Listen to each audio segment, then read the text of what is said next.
Inside New Orleans Sports with Eric Asher is underwritten by... At Villere's Florist, we deliver the magic of flowers 7 days a week to the North Shore and South Shore in the New Orleans area. Whether it's for birthday parties, baby celebrations, Villere's provides colorful floral displays for all. With a store full of fresh-cut flowers, exotic tropical flowers, orchids, roses, and even fruit baskets, our goal is to make your vision a reality. Villere's Florist, proudly serving Louisiana since 1969. Mr. Ed's Oyster Bar and Fish House has been shucking here since 1979. Located at 3117 21st Street in Metairie, Mr. Ed's Oyster Bar and Fish House offers raw, fried, and grilled oysters, as well as a range of Cajun and Creole dishes. Enjoy a dozen with a smile.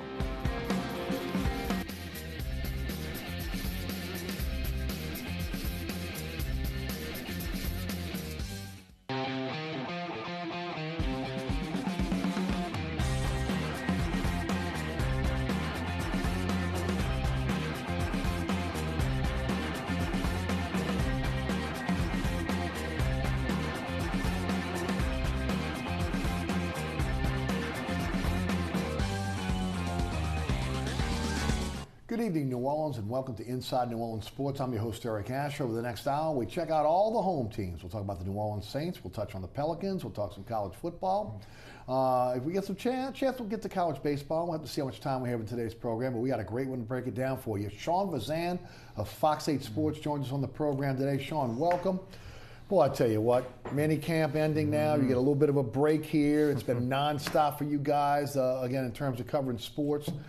Here in the city. I mean, it really has been one of those years where there's been no break at all, right? Yeah, I mean, you know, the season lasted through January. Then your Senior Bowl, and obviously you have all your draft and free agency. And in the midst of all that, Mr. Benson had passed away, and then the Saints, it's New Orleans hosting a Super Bowl. Lo and behold, we're already in middle of May, early June. OTAs are here, and then boom, minicamp. So it really was one of those off seasons that just kept going and going and going, and it kind of you pump the brakes on it now with the minicamp ending a day early, and the off season is here. Unplug, I think everybody, the players, the coaches, the media that cover this team on a full-time basis, we look forward to this time to just kind of recharge the batteries a little bit. So, hey, I'm glad the off season is here, or the break in the off season is here. Well, it is my really, off season. It is your off season, right? It's what is it about maybe 30 days of that? Yeah, of an off exactly. Yeah. Tell us about Fox 8, because you guys do a great job, not just covering the Saints, but all the teams out here in the metropolitan area. Talk a bit about what you guys got going. Yeah, Fox 8, we keep churning. A bigger staff, so we're able to kind of put out a lot of content. The Final Play app, I just posted my After Further Review blog, the 5 things I learned from the Saints off season. Go check that out. I think it's some things that will translate, not just from June football, which can be a mirage, but what I think will stick heading into training camp and into the regular season, preseason, regular season. And of course, we have our newscast 4, 5, 9, and 10, and the Final Play show every Sunday night at 10:30. Sounds good. Let's first of all, before we get into mini camp and your impressions, third day of mini camp canceled. Unusual for Sean Payton to cancel a chance to get practice, especially with so many young players on this team. What do you think happened there? Why do you think he gave him the day off today? Well, here's what I think. There was a time, and I'd have to go back and check my calendar, where it was some kind of weird quirk in the schedule where the mini camp would actually come before the final week of OTAs. And I can recall in that final week of OTAs, him ending it early. Yes. If you count up the practices, I believe there were 12 or 13 practices. By the last day of minicamp we were watching yesterday, I looked over. I didn't see Cam Jordan. I didn't see Michael Thomas. Then I look over and I see Traquan Smith, Brandon Coleman, Cameron Meredith. They're all off to the side. So the wide receiver room was completely depleted. Yes. And it's been a long off season, so perhaps it was just, hey, we got enough work in. Let's pull the plug. Everybody rest, relax, stay out of trouble, and come back ready to work here in training camp. But I guess only Sean Payton can answer that. And also they had the Saints Hall of Fame nomination or an announcement today. Right. And that was scheduled for after practice. Maybe it was just one of those things, hey, let's just move on from practice and get this done. Yeah. That's kind of where it ended up. And look, I've been out there the last 2 days. I think you can tell from my forehead here with the sunburn. I wasn't crying when they ended practice today because my forehead could use a little bit of a break. Only maybe the fans were affected by this. And I do feel bad for the fans because in that Thursday practice, there could have been a lot of fans show up. Yeah. There'll be plenty of opportunity. Right. Especially in like training if you take a vacation day to bring the kids. Yeah, exactly. And that's one of the reasons why they apologized in the email blast they sent out this morning, because there are a lot of people that, that is kind of an outing, an event for them to go out and to be able to check practice out. And, kids are out of school, so, if you're a parent, you got to make arrangements. And that's the only difficult part. Michael Thomas, again, you've mentioned about it. You wrote about him in OTAs. Marshawn Lattimore and Thomas going against each other. I think you framed it as iron, sharpening iron. He was missing from camp, from mini camp. Talk a bit about what you think may be going on there. I mean, first of all, we know it's not a contract, right? It can't be a contract. He's only had 2 accrued seasons. You can't renegotiate until after your 3rd season, and the Saints would be great. It would be in the Saints' best interest to get out in front of that as quickly as they possibly can, given. We've seen some of these wide receiver contracts go up, and up, and he's the next one to get paid big time, top of the scale. So I don't think it's contract. It certainly didn't look like he was any sort of disgruntled. I mean, he was competing every single rep like he was prepping for the Super Bowl, middle of June. This is one of the best players on the team. Yeah. I thought all offseason he was the best player on the field, regardless of position.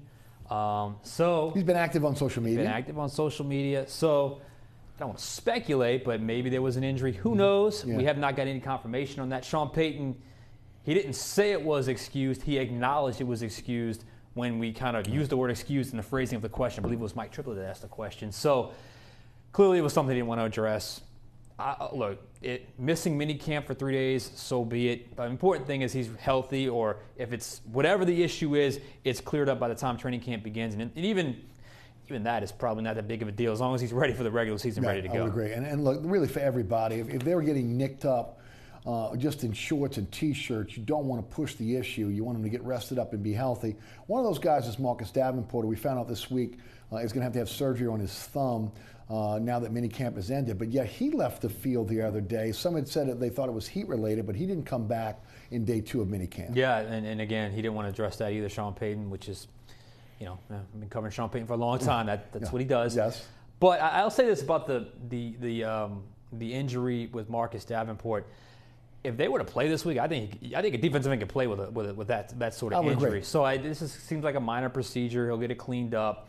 And even if it's not 100%, I couldn't imagine him sitting out much in training camp. He's got a 6-week break here. So I think Marcus Davenport is going to be just fine. All right, let's talk about him for a bit, because he is going to be an integral part of this team this year. If the Saints are going to be successful, they've got to generate a pass rush opposite Cam Jordan. He's got all the measurable. He looks the part. He's been running with the first team. Your impressions? Looks the part is my biggest impression, because quite frankly, you can't get a good gauge. There's no one-on. One of my favorite things at training camp is watching one-on-ones, O-line versus D-line. That's where you really get a gauge of where they stand. You can't do that right now. You just can't. Got a sack first day of mini camp. Was kind of a busted play. Kind of ran into one. I don't know if you'd call it a remarkably athletic play, but still, it would have counted had they been charting it. Look, that's the best thing I can say is my first impression of him was I'm scanning the defensive line and I see 95, I see 98, and then boom, 92. And it didn't register at first, so I just looked down at my roster. Oh, that's Marcus Davenport. Okay, that's a physical specimen right there. So looks the part, seems to check all the boxes, and my impression is that. So we'll wait and see. But I do know this, and I've said this since the moment he got drafted. The word patience with him, I don't know that you can play that card a lot his rookie year. Maybe early on in training camp, but once the season gets rolling, I don't think you can play that card. And I think the Saints realize that. And again, I do a live show at Katie's every Wednesday. Not last Wednesday, but the Wednesday before. Ryan Nielsen, the defensive line coach, and Marcus Davenport come in and have lunch.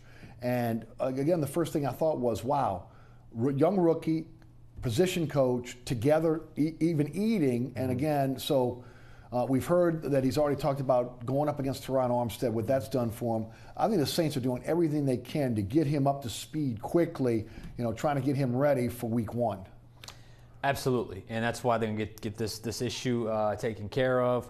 And with Okafor not being 100%, he hopes to be ready by training camp. But even that, you're probably going to ease him into training camp. You're not going to just let him just go, especially if they're not running throughout the whole offseason. You'd be on a pitch count. I think he's got a legitimate shot at beating out Alex Okafor for that starting job. But even if he doesn't, Dennis Allen, and this is where I think he's actually really creative and good as a defensive coordinator. Does a very good job of mixing, matching personnel packages, not unlike Sean Payton on the offensive side of the football. So I think Davenport, yes, ready to go for day one, and hopefully it's training camp, because I think a rookie, especially coming from his level of competition, needs to get hit a little bit in training camp before he gets ready for the real thing in regular season. I would agree. A lot of these rookies, they need to be part of the physical part of football. That's why, again, it's so hard to gauge what's going on in OTAs and minicamp, because it is a contact sport and there is no contact. So, it's difficult. I mean, look, it's easy to catch a pass when you're going over the middle when you know nobody's going to hit you. It's a little bit different when you know that there's a safety that's coming bearing down on you. Yeah, and that's why I always,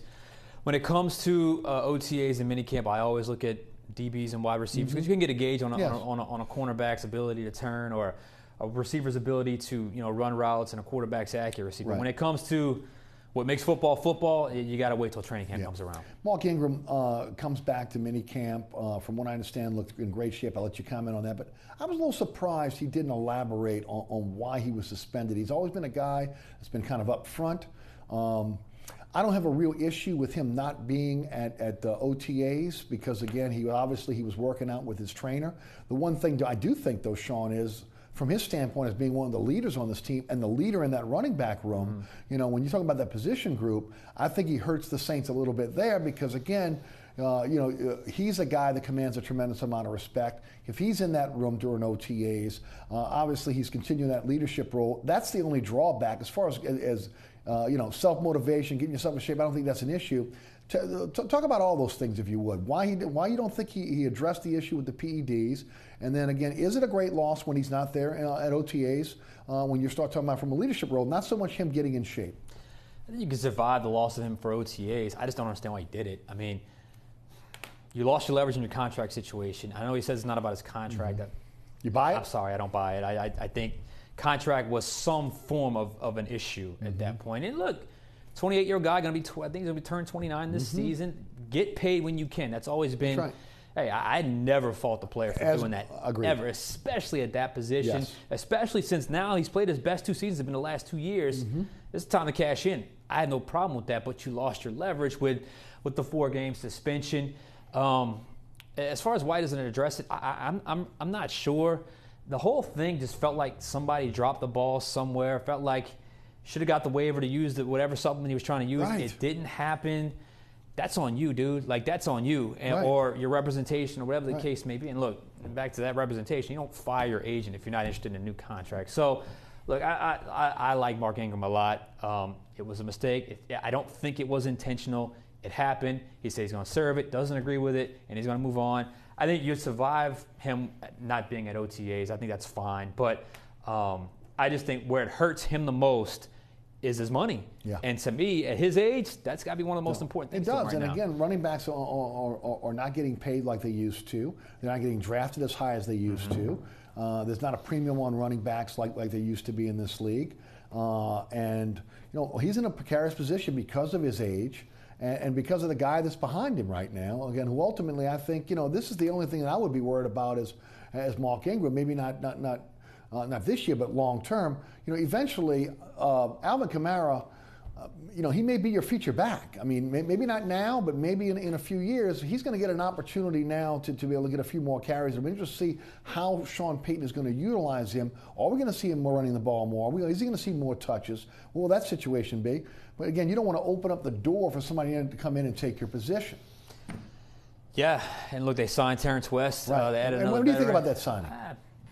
Not surprising. I mean, you need another veteran in that room. Bigger guy, 5'11", 225, and get you between inside the tackles. Runner, right? Look, Sean Payton is creative enough and a good enough offensive play caller to manage 4 games without Mark Ingram. Because Mark Ingram is an integral part of this offense, but he's not completely irresponsible. I mean, he's not. You can survive without him for 4 games. They've done it throughout his career. He's missed games before.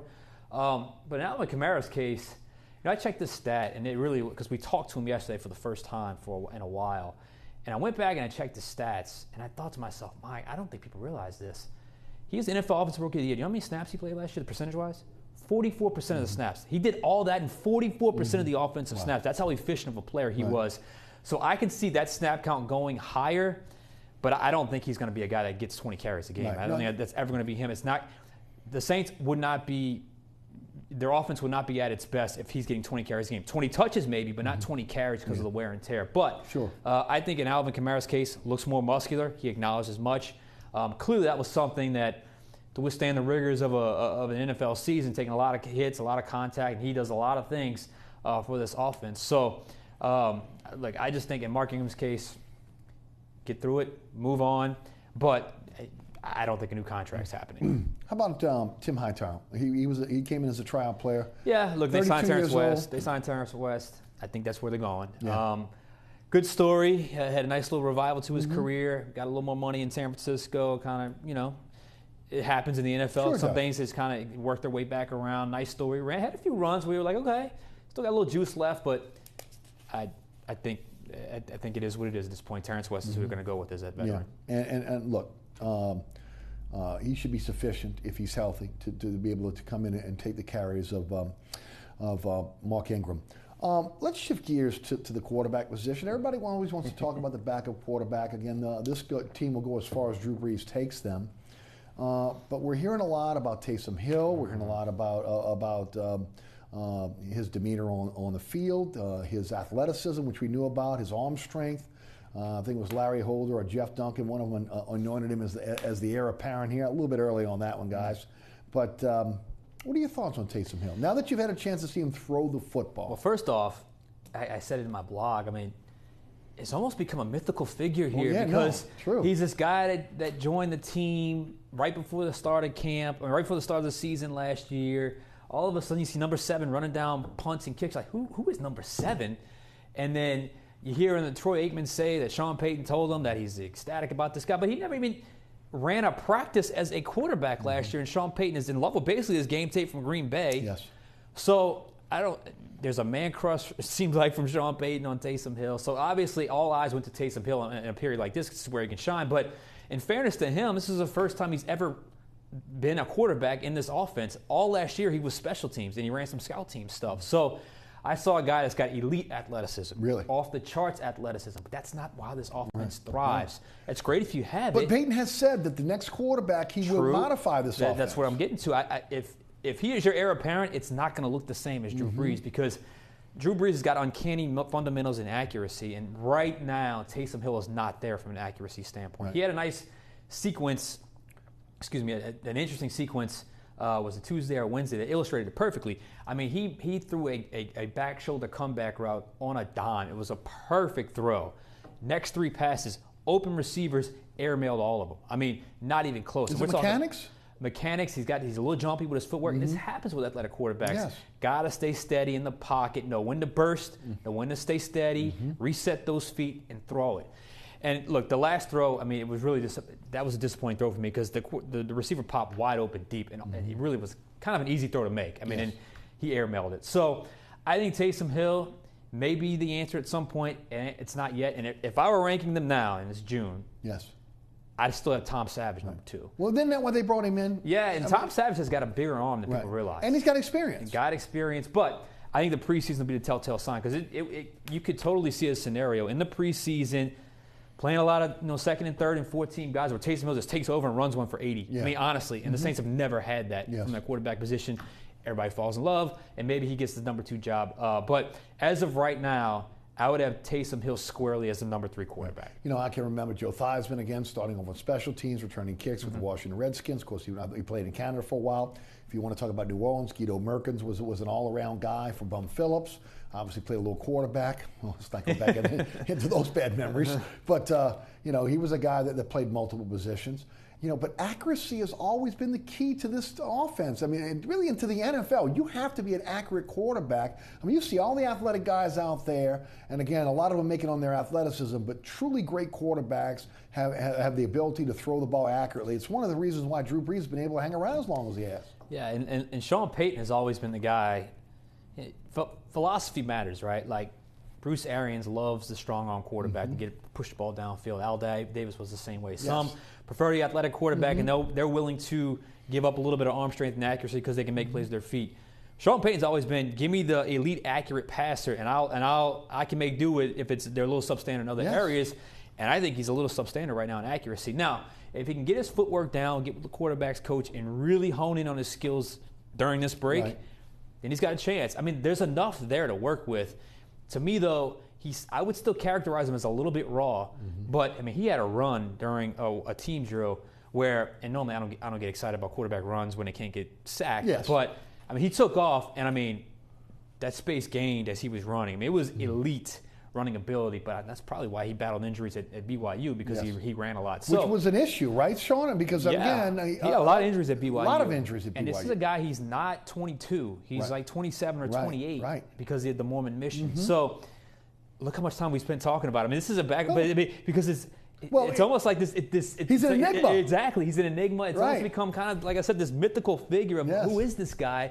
You know, I joked to my blog. I said, "Have you heard the story about him bench pressing with one arm, 400 pounds?" I mean, that's how it's gotten right now. They say he's the strongest guy on the team. Got like a 40-inch vertical. It's like, wow, who is this guy? So he'll be the biggest storyline heading into camp. Yeah, well, everybody's going to be watching. Everybody always watches the backup quarterback. It's always been that way. Let me go into the other guy that people are going to be watching, and that's JT Barrett. Great college career. He was a not a good but a great college quarterback. Some question his accuracy when you start talking about not his leadership skills but his accuracy. Is he a guy that can hang around the practice squad, do you think? Yeah, I think he can. I think he's got practice squad written all over him for this year. I don't know if he's got an elite arm either. But I think right now, if he can just kind of ingest the system and get more reps, I think his accuracy will improve. Because it looks to me like his accuracy is kind of a byproduct of, I'm a little bit late on the throw because he's just kind of processing things a little slow. I think that'll pick back up with more reps within the system. But from an intangible standpoint, it's off the charts. And I think that's pretty much a theme throughout that quarterback room. There's some good intangibles there, which, I mean, from a quarterback in the NFL, I think that's where it all starts. It's so tough after just OTAs at minicamp, but let's project a little bit. Position or positions that you feel need an upgrade before the season starts. Now, I'll say this right now. I know that they're counting on David Onyemata to really step up at the defensive tackle position. You and I have discussed this on the radio show. I think run-stuffing defensive tackle next to Sheldon Rankins is still a need on this team. Now, that's something you could pick up, a guy that's cut, veteran, guy that's, maybe kind of hanging around a roster. Because, again, all you're asking that guy to do in a lot of cases is take up space. But that, to me, is one of the biggest glaring needs that I think they have right now. You've watched this team inside and out, OTAs, minicamp. What are some positions you feel need to be upgraded? Yeah, and I think that's number one. But to me, it's a rotational defensive tackle as a run stuffer. Give me a 6'3", 315 guy. That you can plug a hole right there. But to me, that's a sign of how deep they are. Honestly, that's one of their top needs. I don't want to say that there's a need in other areas. I would say the most intrigue in terms of positions as far as starting to me is at linebacker, because there's a lot of chess pieces there. Dennis Allen likes to utilize those chess pieces. There's a lot of different looks you can do. So how does it shake out? Demario Davis is your big money free agent. Is he a Mike? Is he a Will? Alex Anzalone, if he can stay healthy, to me, has the ceiling of the best linebacker on this team because of his cover skills. But that shoulder injury has followed him throughout his career. Yes. A.J. Klein was a marquee guy last year. I think he's going to settle in at Sam. Maybe he runs the mic like he did last week, or Tuesday or Wednesday at practice, which is his first time going with the team. And then you still have guys like Craig Robertson, Nate Stupar, Manti Te'o. So you're deep there. You have talented guys there. How does that position shake out to me, especially as the starters? Because I think, who plays where is an intriguing storyline. That's really the only starting position that I can think of where you say, who is going to do what? Not necessarily that they're bad or good, but who's going to do what? Could this be by design, whatever the certain situation is, whatever down it is, that we will see interchangeable linebackers because of the depth and the skill set of those players that are playing that position? Absolutely, and this is why I like Dennis Allen. He can pull a D lineman off and get three linebackers on the field, also playing with 6 DBs, or I guess it would be 5, playing your nickel situation right there. Do you do heavy nickel where you only do 2 linebackers and you play that down safety, which to me is going to be Von Bell. They like to do that against kind of the 2 tight end set. There's a lot of flexibility, so I just think it's a matter of it's going to be a lot of game planning, per opponent, but also what roles fit what player best. I think it really all boils down to who's going to end up being the middle linebacker. Yeah. Who's going to make the calls, and who is the best at that? Is it Klein? Is it Davis? Is it? And it looks like Anzalone's going to settle in at weak side, but how do you mesh that to where you get the best product on the field? What do you think happens at corner? I think it's pretty obvious right now. I think it's Lattimore, Crawley, and Robinson and nickel. And Robinson. Safety, you think Coleman takes over at free? I think it's Marcus Williams and Kurt Coleman. And Kurt Coleman, and then bringing in Von Bell. And bringing in Von Bell as the third. Big nickel. Big nickel. I saw Kurt Coleman drop down in the box more than I ever saw him do that at Carolina. He really did. He did it early in his career, but not later. By the end of his career, by the end of his time at Carolina, I watched a ton of his film. He was always, but they ran a lot of cover too, it was a lot of deep half. Right. But I'm here to tell you, Marcus Williams looks phenomenal right now, physically. And then he had a play yesterday where, he came over the top of the Tommy Lee Lewis route, and this was not a cover two. He was playing single high, so he had to get to the sideline. He made a beautiful play. It was Drew Brees throwing the ball. Yeah. So I think Marcus Williams is going to be a starter pretty quickly. Yeah, I would agree with that. Coleman brings obviously leadership to the position group, to that room. A lot of experience as well. He's a guy that's a smart guy, knows the Saints because obviously he's played against them for years now. I was interested to hear that Roman Harper was a big part of him coming over to New Orleans. Yeah, evidently him and Roman Harper were great friends at Carolina. Said I should have paid him as my agent because he sold New Orleans so well. I think what he gives you is that versatility, but when you have to play deep cover two in the back half, I think he's an upgrade over Raphael Bush, and he's certainly an upgrade. McKinney Vaccaro or Von Bell had to do that role. Yeah. I think he's got better ball skills than both of those guys and can also do a little bit of down safety, although I still think that role is going to end up being Von Bell. Sean, on offense, you concerned about the depth along the offensive line at all? No, I think they're okay there. I think, you drafted two young guys. You brought in Jermon Bushrod. You got a guy like Cameron Tom who they like.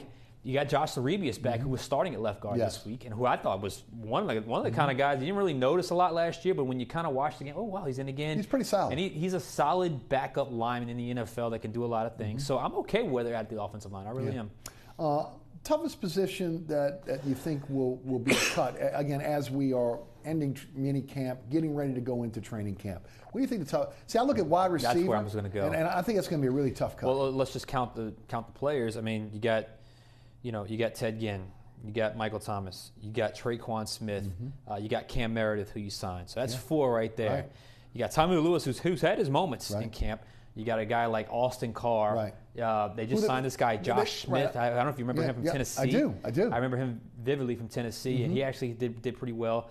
You got Trayvon Doral, who's played well. He really has, hasn't he? He's really showed up in every practice. And you got the guy that no one knew existed that all of a sudden is on everybody's radar now, who wins that award this year is Eldrick Massington, number 86. No one knew who he was. Right. No one knew who he was.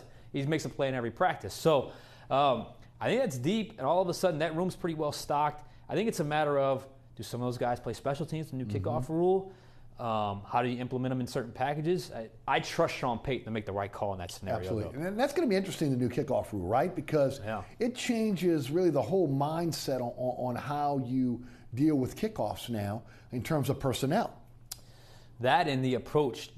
Is it worth doing the automatic touchback, which is what everybody was doing the last couple of years, and maybe roll the dice and cough and corner kick it to the 1 or 2 yard line off to the side when the blockers aren't as far back?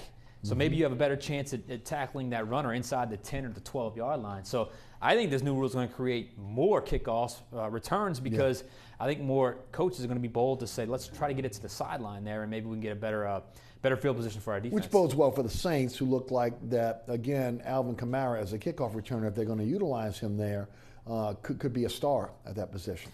I think so, too. I mean, he had, what was it, like 105, 106-yard return at one of the games. I forget who they were playing. Yeah. But like, Alvin Kamara can just do it all. He's just one of those guys. He steps on the football field, he just picks up everything naturally. The question is, do you want to expose him? And that's always been the real question about, putting a guy that's so valuable to your team in a position like that. Remember they did with Reggie Bush, but they only used him certain times when they. It was only punt. On punt returns, right. And he was never the fair catch punt guy. No. He was always the return punt guy. Yes. So he never returned kickoffs, and that was probably why he never did. Yeah. Now, speaking of guys, with the guy that came in and caught the punts for fair catch, Lance Moore, and Pierre Thomas, along with photographer Michael Aberg, are voted in the Saints Hall of Fame. You're part of that committee.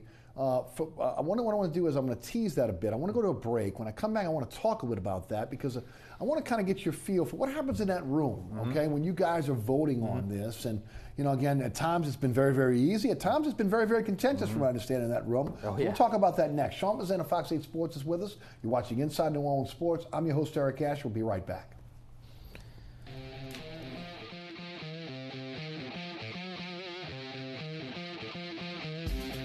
Burkhart's Air Conditioning, Heating, and Refrigeration has been family-owned and operated since 1989. Burkhart has energy-efficient solutions and offers brands such as Mitsubishi ductless AC units and Amana, the only manufacturer with a lifetime unit replacement warranty.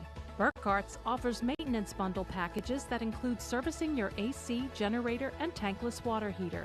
For more information on the services Burkhart's provides, visit acpromise.com. Burkhart's Air Conditioning, Heating, and Refrigeration, providing comfort for life.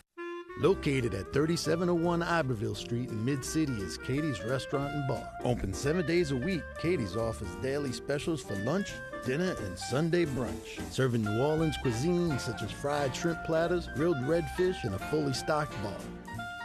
And don't forget about our expanded event seating and local entertainment. Featured on the Best of Food Network's diners, drive-ins, and dives, Katie's Restaurant and Bar. Welcome back to Inside New Orleans Sports. I'm your host, Eric Asher. Tonight, Sean Fazende of Fox 8 Sports is on our panel. Sean, let's go back to what we teased on the way out.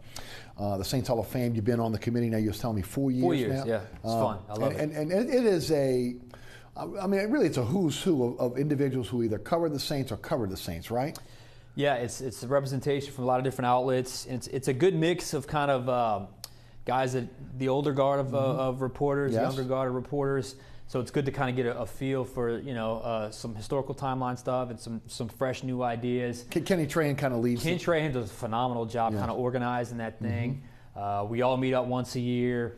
And we kind of look over our nominees and we just have a discussion. And sometimes those discussions are very easy. Sometimes, like my first year on the committee, they are very difficult. And your first year was what was? Was the Aaron Brooks year. That's what I was. That went I knew that. round and round the table. A lot of strong opinions about Aaron, and eventually we were settled into where the vote came, and obviously he got in. But look, I'm a New Orleans guy through and through, so this is to me, it's one of the cooler perks of my job to be on this committee because we get a say so in what's happening and some of the greatest Saints of all time. But I gotta say, this year was an easy call. Pierre Thomas and Lance Moore as the two players, and Michael Aber, who does fun. He's an unsung hero in that organization. He is. Some of the moments he captures, and you don't get a redo as a photographer. No, you don't. You got to catch it at the right moment. And there's a skill as an artist, Sean Payton said. So congratulations to him. He's a local guy. I didn't realize he was a Rummel guy. We'll let him go for that. But Lance Moore and Pierre Thomas, to me, were fitting because I think those were the two that really kind of set the tone in terms of, because for a while, you all of a sudden you started seeing a lot of undrafted free agents make the Saints team. I think those two set the tone for that. Pierre Thomas beating out the draft pick and Lance Moore just steadily getting better to the point where he became, Wes Welker gets a lot of credit for that development of that slot receiver. But by 2007, 8, and really 2009, Lance Moore really developed into that role as well. So I think he left his mark not just with the Saints but around the NFL because every team does that slot wide receiver now. Before them, who could be a 5'9" receiver in the NFL? So I think both those guys were integral, high character guys, great guys for us to talk to. Which, look, you talk to a bunch of media guys voting them in. Right. You remember the guys that were nice to us, guys that stood the locker. We keep it all, professional. We keep it all, based on their resume. But those two guys, it was an easy call because they checked all the boxes. Good stories, great guys, and have gone on since to do good stuff in their respective communities and stuff. So. I think Lance Moore and Pierre Thomas, two worthy candidates and two worthy inductees. And their road to the NFL, right, Sean? It wasn't like they were high-round picks that were guaranteed a spot. Pierre Thomas beat out a draft choice. And, I specifically asked Sean Payton about that. I said, Coach, how difficult was that choice? Because, I remember it being a story. Well, it was a story. I don't necessarily remember I feel like if Twitter existed then, we would have gone crazy with it. I don't remember being that crazy because we all saw Pierre Thomas during the preseason. We're like, whoa, okay. Yeah, sure. But you invested, I can't remember the running back's name, but you invested a pick in him. Antonio Pittman. That's what it was. And he said, the worst thing you can do in the NFL is double down on a mistake. And I'm not sure a lot of coaches would have done that, especially maybe a 7th round running back, but a 4th rounder? Right. And Pierre Thomas shared the story of him driving from Chicago to New Orleans. He said, I'm not flying because I'm not flying back. I'm getting here and I'm staying. And he stayed. Yeah. And to me, he was always kind of the shining star of undrafted free agents because of he didn't just catch on and sign somewhere where it was kind of a thin depth chart. I mean, they had Reggie, Aaron Stecker, Deuce was still here at that point. Yes. And they just drafted Antonio Pittman. Still, he signed and caught on. And he was one of my favorites just because I love the way he played. Could you imagine the Saints screen game without Pierre Thomas? Well, and if you recall, do you remember how bad the Saints screen game was? Just regardless of head coach. Couldn't stop one, couldn't run one. And he became so good at that play. And, I mean, name a guy that's done it better since him. It's hard to really figure it out. I mean, Kamara is going to be one of the best ones to do it. But, I mean, he holds, to me, he's number one in my book. Maybe not just with the Saints, but in the entire NFL. His ability to run the screen. And I go back to this. In 2009, Breeze rightfully won that Super Bowl MVP. But if I got to go each game, I'm not so sure Pierre Thomas wasn't the MVP of that entire postseason with the plays he made, the kickoff return. And I recall that, Sean Payton talked about the 4th and 1 that he converted. But people don't realize when you slow that video down, Chad Greenway had his helmet on the ball and it moved back. He hung on to it. So he was so clutch. And like, in case you can't notice already, these were two of my favorites. So I was very glad to be able to vote those guys. Well, and the other guy, I mean, Lance Moore, again, precise route runner. Became a security blanket for Drew Brees with a guy up next to him named Marcus Colston, who again was one of the greatest receivers of all time in the history of the organization. And again, another guy that again stood up in the Super Bowl. I mean, boy, that play, that was something else. Oh, it really was. And I mean, look, they had taken the lead at that point, but the hesitation of was he in, was he out, did he get kicked out? I think that kind of pushed him to the finish line a little bit when he was able to, when that call got overturned. I don't think he gets enough credit for that catch. I mean, we all talk about did he catch it or not, but I mean, that ball was low and away. That was not a great ball. Drew threw, and he was able to come down with it, but that was just one of those special seasons. I think back of that team, and that personality of that locker room was so perfect for this city and was so perfect for that ride. Right. There was they bought in. That locker room bought in. The personality of the guys, it's like, they just fit with the city so well. Well, we needed it. We were coming off the largest man-made disaster in history of this country, a.k.a. Hurricane Katrina. People trying to figure out whether they're going to come back and live in this city, whether they're going to come back and build their homes. And those that came back, we needed a respite. We needed something to take our minds off of everything we were dealing with in a day-in, day-out basis trying to recover. And the Saints did that. They were a godsend for us that year. And that group embraced this, not for one season, multiple seasons. And still today they embrace that. It's the only OTA minicamp that I vividly remember, other than Reggie's, because it was such a spectacle with Reggie, how much it changed, how much you just felt it right away. And as much as they don't want to acknowledge him now, a lot of that had to do with Greg Williams, honestly. He was such an alpha. Yes. And I just remember thinking how different it felt that offseason and how it just carried through. I mean, I don't think they trailed until week 6 of the season that year. I mean, trailed at any point in the game. It was an amazing run. It was a magic carpet ride. It really was. And it was needed. It was needed for the psyche of the city. No doubt. It really was. And honestly, that really set the tone for us as an organization, Fox 8, because as the wins started mounting and the excitement just got so crazy, our show, Fox 8 Live Tailgate, was born out of that by about week 11. Yeah. We just had to keep doing these shows because everybody just kept tuning in. It was just... hopefully we get to experience that again, but that was just one for the ages. I asked our colleague Jeff Duncan this question last week. Gil Brandt said that the Saints have one of the 10 best rosters in the NFL. He ranked them number 7. You see him every day. Where do you rank them? Man, not knowing the rest of the NFL, I would say that's about accurate. I maybe put him in the top 5.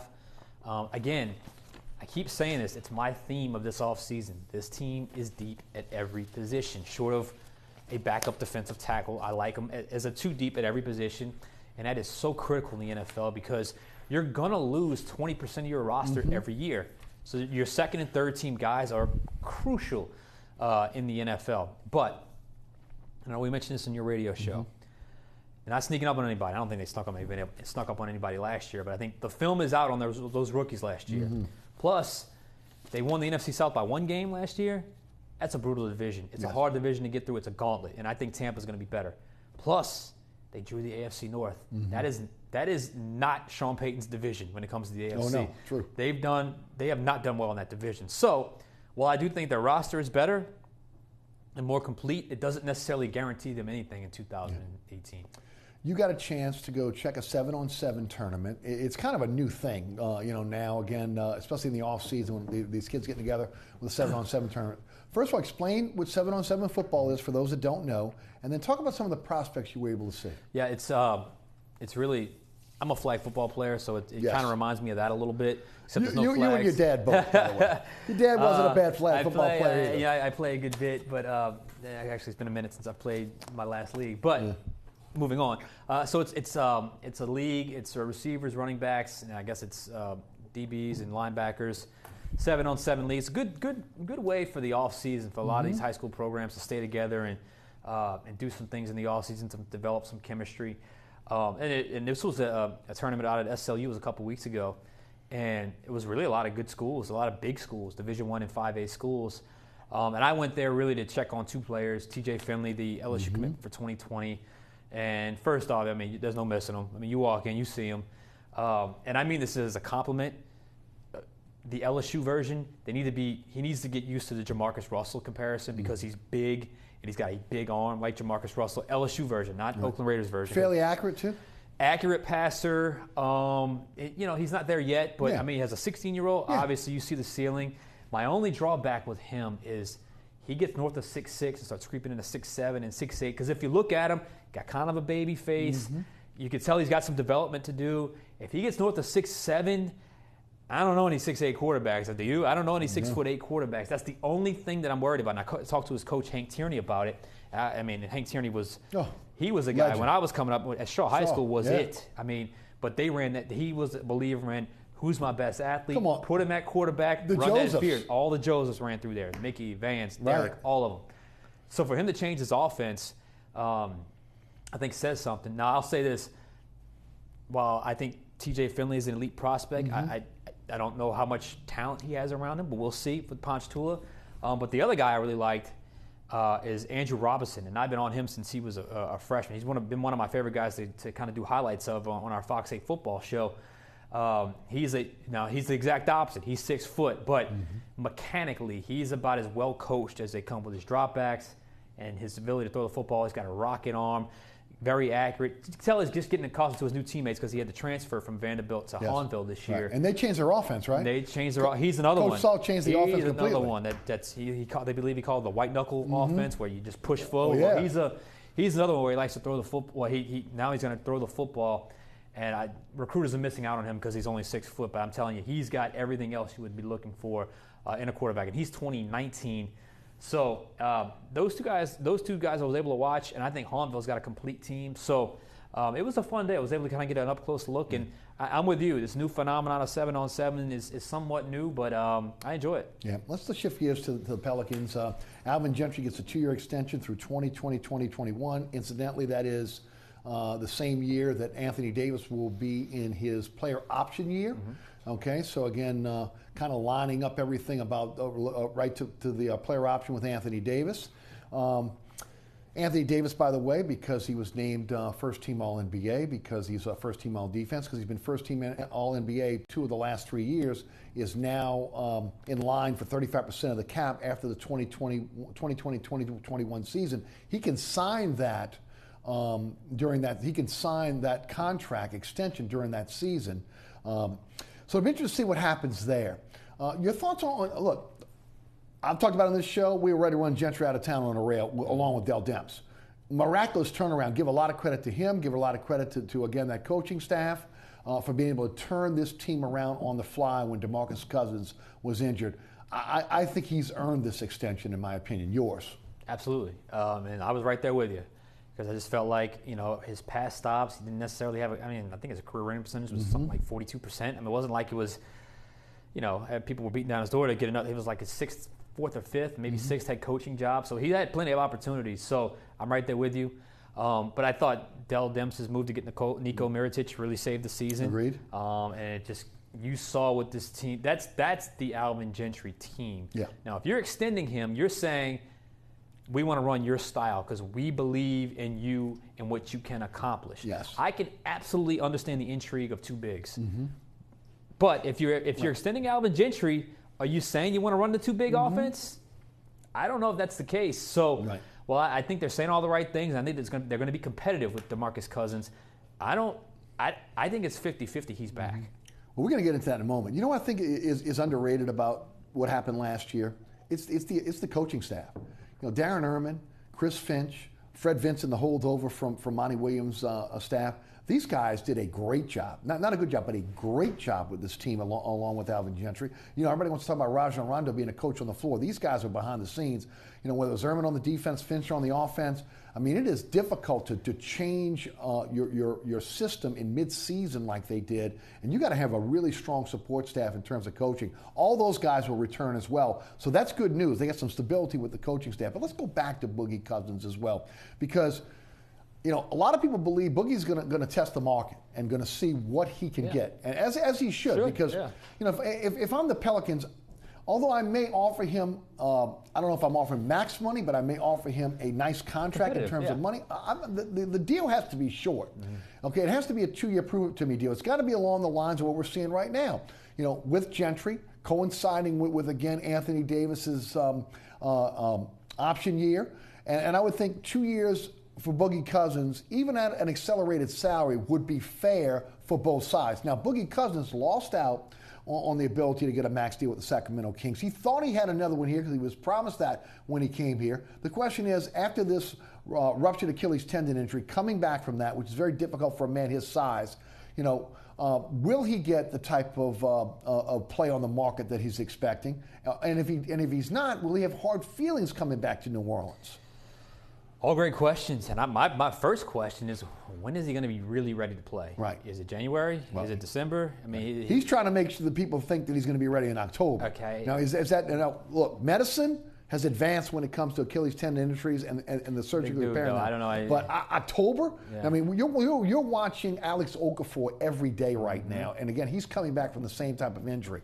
Yeah, and look, he got injured in November. Right. November, and it's mid-June, and you can see him starting to get some explosion back, but he's not there yet. Not there, right? A different sport, obviously. But you know, that would be my first question. And I think the shorter deal, worth, you know, higher sum of money, I think is the way to go, because obviously protects your end if you're the Pelicans, and obviously DeMarcus Cousins gets paid. But also, let's just say he comes back and it ain't working, and you want to go back to what happened last year, where, you know, we're moving the ball, it's free, it's flowing, we're getting 110, 115 a night. Yes.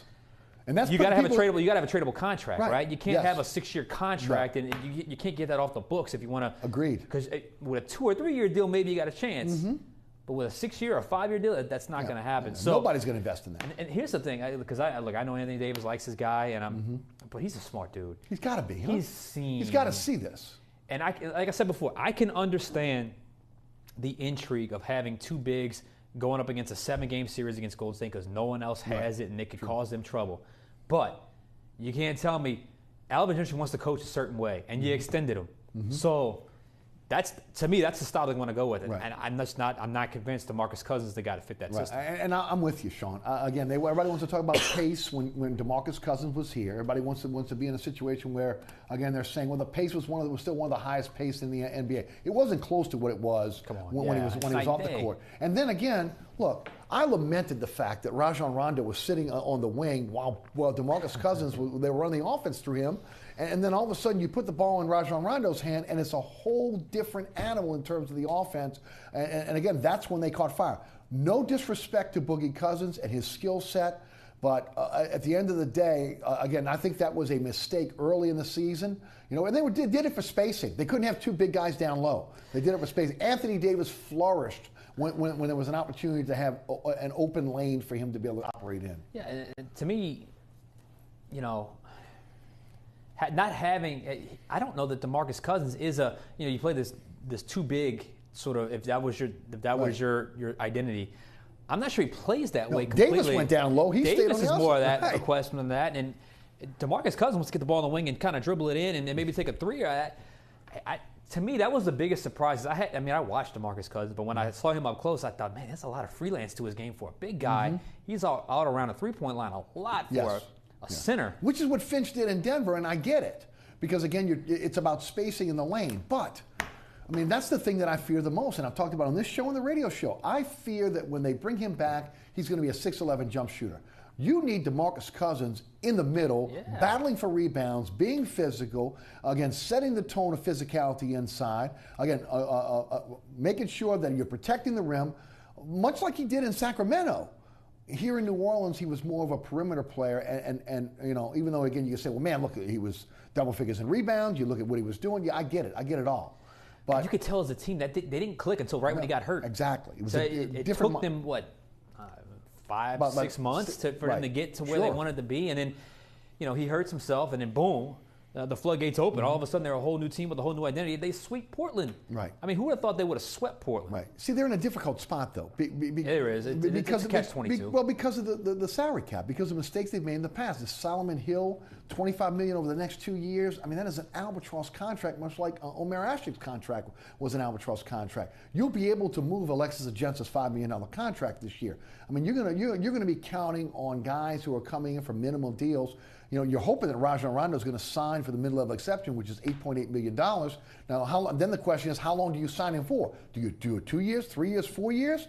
I mean, what is he going to accept? I mean, the guy's in his early 30s, like 33 years old. So, you know, how long can he sustain the type of play, the level that he had this year? You know, and like he'd like to graduate into a coach eventually. So, some real question marks. To me, I think the first thing that'll happen is Rondo they'll bring Rondo and he'll sign, and then they'll try to figure out what they're going to do with Boogie Cousins. The question is there someone that falls in love with Boogie Cousins out there that is willing to pay him a max deal? That again, maybe the Pelicans balk, and then what can you get in a sign and trade? That's the best case scenario, honestly, and. That's a great question, and this is why they. You don't want to take trash contracts back, Sean. You can't take a trash contract back, and you certainly can't. You don't want to necessarily let him walk, but you got to be prepared to let him walk. Yes. It's a weird dynamic, it's tough. You know, Dealer Dell is certainly sign and trade is probably very high on his mind right now. But who does the deal? And who do you get in return? Because I think if you get an athletic three, I think that works better in this offense than DeMarcus Cousins. I think that has always been a need. It's been a need forever. I think it is a continual need. But here's the problem. The issue again, unless you can be assured Anthony Davis is going to sign that 35% of the salary cap max, that super max deal, in 2 years.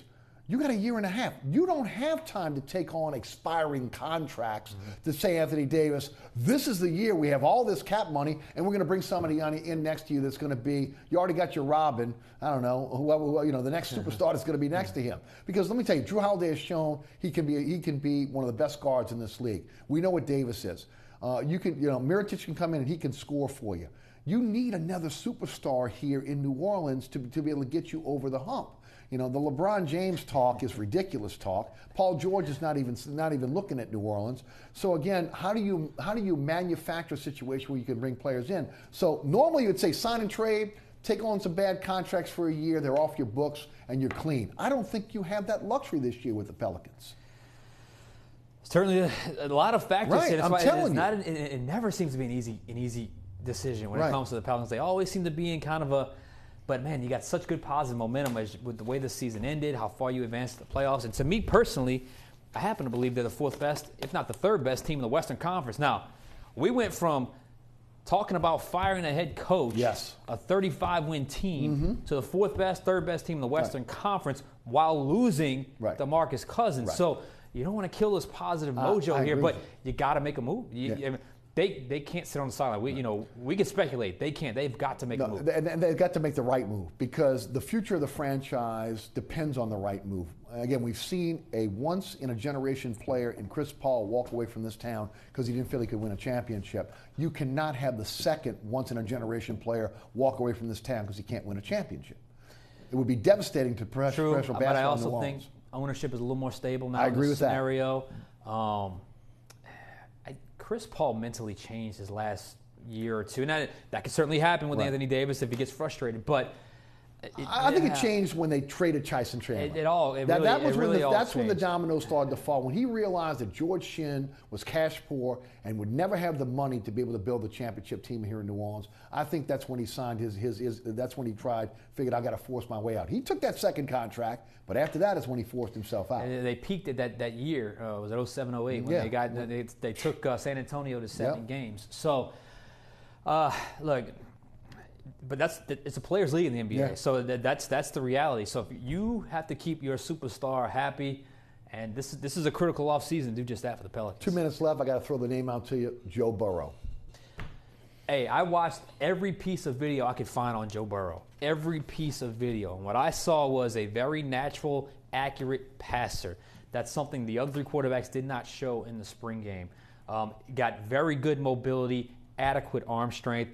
And everybody I've talked to, and this is a good Ohio State area down here with a lot of the players, every single one of them said, leader, he'll take over that room. Leader, guaranteed he'll take over that room.